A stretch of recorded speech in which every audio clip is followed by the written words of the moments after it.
I'm Christina, 25 years old, and I mostly keep to myself. Even though I have a job or study, my family might think I don't because I don't talk about it much, especially my brother. How did I end up like this?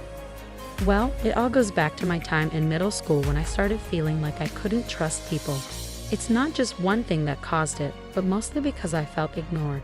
I guess people didn't find me interesting because I was always into machines. I've always enjoyed messing around with computers, and I was pretty good at it, which helped out at home. But then my school grades dropped because I spent more time with computers than with friends, and my parents got worried. When I finished elementary school, my parents started telling me off, saying, "Stop spending so much time with those machines." During middle school, as my parents kept scolding me, I started feeling like I shouldn't pursue my interests. So whenever I have free time from school, I'd hide in my room to avoid my parents, cutting off contact with the outside world. This made more people think I was strange or risky, and I started feeling isolated even at school. The only person who supported me was my brother Keith. He always knew how to cheer me up and keep me going. With his help, I finished school. But I didn't go to high school. Instead, I did computer jobs from home. When I was about 16, I got a part-time job, and with the money I earned, I bought old computers to take apart and rebuild from scratch, just the way I liked. My hobby became a business opportunity, and by the time I hit 20, I was making and selling computers. Soon, I started my own business, offering affordable computers, and became quite well known. By the time I turned 25, I'd made a decent amount of money.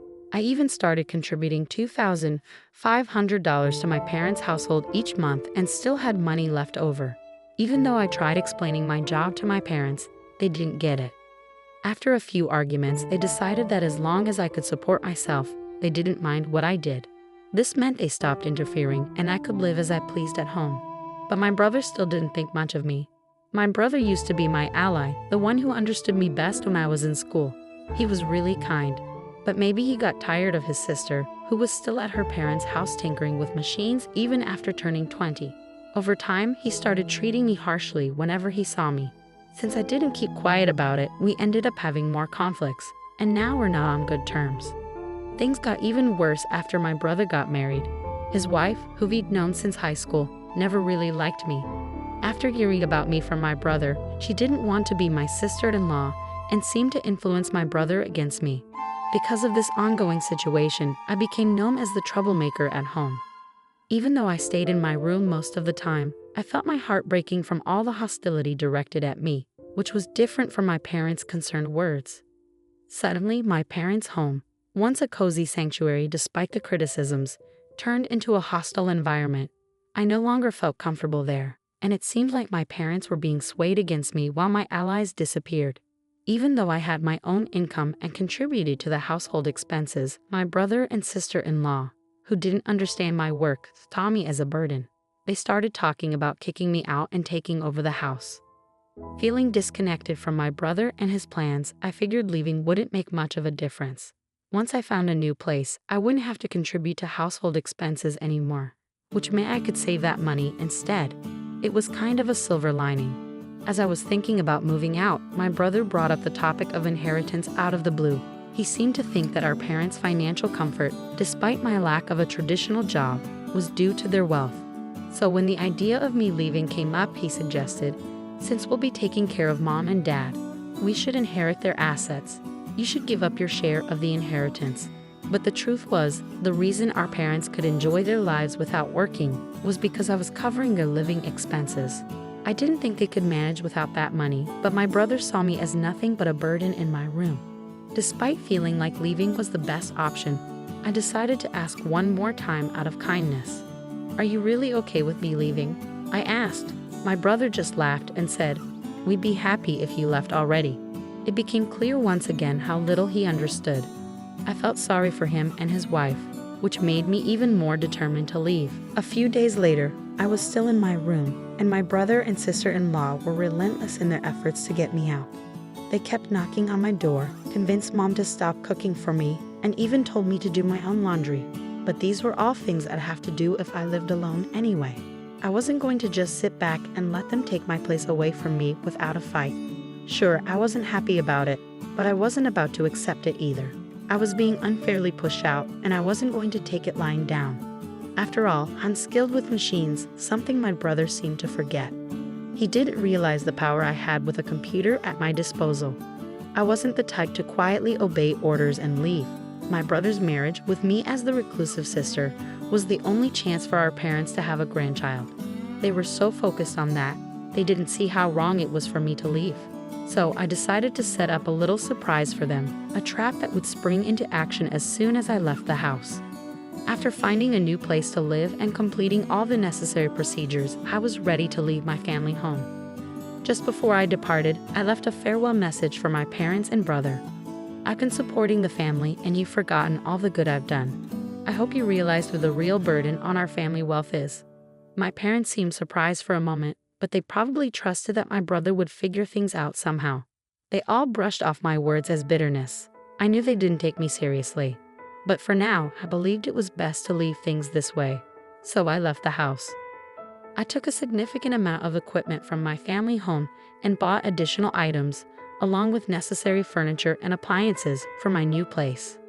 I set up my new place just the way I wanted it, decorating it with my favorite style and creating a cozy atmosphere. It turned out to be a perfect environment for me to work in, and surprisingly, living alone wasn't as intimidating as I thought it would be. In fact, I wished I had made the move sooner. The people in the neighborhood were friendly and life was comfortable. Since leaving my family home and taking care of everything on my own, I've been enjoying myself, trying out new experiences. While I was reveling in my newfound independence, I wondered how things were going back at my family home, especially since they lost my financial support. Then, out of the blue, my mother called. "Hey, Christina, did you do something to our machines?" she asked. "What do you mean?" I replied. "There's something wrong with the computers and electronics," she said. "I have no idea about that," I said, puzzled. "I used to help out for free because we're family, but since you treated me poorly and kicked me out, even though you're my parents, you'll have to pay the regular price," I explained. "What? That's pretty greedy. We're your parents. Can't you give us a discount?" They responded. "Well, I prefer giving discounts to my friends. Unlike you, they treat me well," I countered. "Fine, you're so cheap," they grumbled. Internally, I sighed with relief that another trap hadn't been triggered and dealt with the situation calmly. But my mother didn't seem to appreciate my response. She abruptly hung up, behaving like a sulking child, and even sent a spiteful email implying that mean people lose friends. It made me question who was acting like the mature one. Frankly, it seemed self-centered, if not downright selfish. As for what I did to the family computer, I simply restored all the adjustments I had previously made for free back to their original settings. To someone unfamiliar, it might seem like the computer malfunctioned on its own. When I suggested they contact the company for repairs as an individual, they got upset. But I expected as much, so I let it go. 6 months after leaving home and settling into my new life, my father called me. "I hate to ask, but can you lend me some money?" he said. "What do you mean? Lend you money?" I responded. "Your brother and his wife have been spending recklessly. They think we're rich, and they keep complaining, asking for money to buy this or go there," he explained. "I have no idea about any of this. Why do you always come to me with everything?" I've heard of daughters who live alone sending money home, but parents asking their children for money? Shouldn't it be the other way around, out of generosity? I questioned. "It's not that simple," he replied. "Well, even $500 would help," he added. "I'm not giving you anything. I won't lend you money either. I have no intention of financially supporting you anymore," I firmly stated. "Of course, I'll work on your machines if you pay for my services," I replied calmly. "You've really become stingy," they retorted. "I guess Mom was right about you." They went on complaining about my unemployed years, but I didn't let it bother me. I just ended the call. My father didn't send any emails, but he started calling me multiple times a day, which I found annoying. What troublesome parents I have, I thought to myself. A few days later, my brother, sounding desperate, called me. When I asked why they kept contacting me, he asked, "Do you know why our family was wealthy?" It seemed like he suspected their financial situation had worsened since I moved out. But it was too late. My current home was my sanctuary. My work and life were all centered around this house, and I had no intention of leaving it again. Could it be that our family's wealth came from the $2,500 I was contributing each month? I pondered. I didn't have to give that much, but I felt grateful for my upbringing, so I willingly contributed more. But now, why would I continue supporting a home that kicked me out? It didn't make sense, right? So that's when Mom and Dad's finances took a hit. My brother realized. I'm sorry, but even if you asked me to come back, I have no intention of doing so, I replied firmly. I understand now that what happened was wrong. I'm sorry, but it's too late for apologies. I have no plans to have any involvement with you in the future. Please don't call me anymore. Hey, wait, my brother protested, but I ended the call. When I left home, I made a vow never to be drawn back into their drama. Forgiving them wasn't something I could do easily.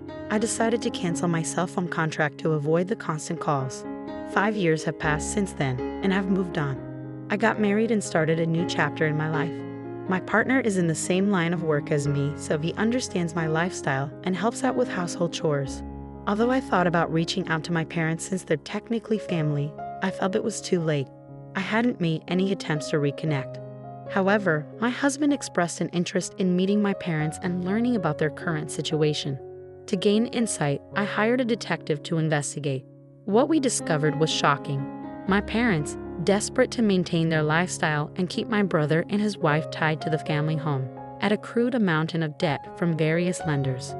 With no hope of repayment, the debt continued to grow with accumulating interest, leaving them in a dire situation. The debt from my parents alone exceeded $100,000, and their house had been used as collateral. Now, where our family home once stood, it was only an empty lot. Although I felt a twinge of sadness due to my sentimental attachment to our family home, I couldn't help but think that my parents were facing the consequences of their actions. I decided to look into my brother's current situation. It appeared that my brother had suggested a divorce due to his wife's extravagant spending habits, but she vehemently opposed the idea. They were now embroiled in a drawn-out divorce lawsuit, which was draining both their time and finances. His wife had hired a lawyer and was resisting the divorce, refusing to let go of my brother, leaving them at an impasse. Despite rumors, my brother and his wife hadn't yet had children. To confirm, I sent the detective to the hospital where they were being treated. It turned out my brother was indeed infertile, nearly incapable of producing sperm, making natural conception highly unlikely. My parents, who had pinned their hopes on having grandchildren from my brother and his wife, were disappointed and ended their cohabitation. The family home had to be sold to settle the debt, marking the sad state of my family. This distressing reality became apparent after a cursory investigation. It was evident that engaging with them in this condition wouldn't be beneficial for me or my husband. Now, I have a loving husband, 4 children, and a dog. We've purchased a spacious home and are living the life my family once dreamed of. If they were aware of our situation, they might try to exploit it, which I couldn't bear. As soon as I learned about this, I went to the local office and arranged for my personal information to be accessible only through formal disclosure requests. I made a conscious effort to keep my distance from them and asked my husband not to engage with them regarding our marriage. Although he seemed disappointed at first, after explaining the situation, he understood and hasn't brought it up since. I hope that once things settle down at my family home and a time for reconciliation arrives, I can rebuild a relationship with my parents and brother.